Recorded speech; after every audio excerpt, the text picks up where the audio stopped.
இன்னைக்கான previous question வேர் சொல்லை எடுத்து எழுதுக அப்படின்னு இருக்காங்க. இந்த வேர் சொல்லுங்கிறது வந்து பார்த்தீங்கன்னா எல்லா ப்ரீவியஸ் கொஸ்டினையும் 3ல இருந்து 4 கொஸ்டின் வந்து பார்த்தீங்கன்னா கேட்பாங்க. ஒரு எக்ஸாம்பிள் பார்த்துட்டு வந்து நம்ம வந்து பார்ப்போம்.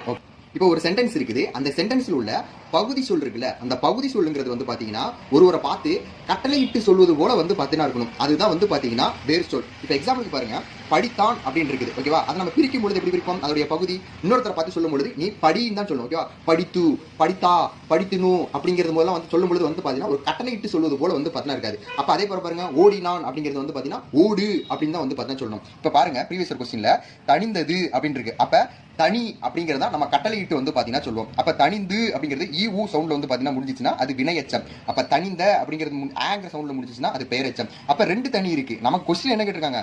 3 சொல்லி நீ தான் கேட்டிருக்காங்க. அப்ப இதுக்கான ஆன்சர்ங்கிறது வந்து பாத்தீங்கன்னா ஏ தான் இதுக்கான ஆன்சர் அப்படிம்பாங்க. உங்களுக்கு நான் 2 எக்ஸாம்பிள் தரேன் பாருங்க. பாடினான், பெற்றாள். இதை நீங்க கமெண்ட் பண்ணுங்க.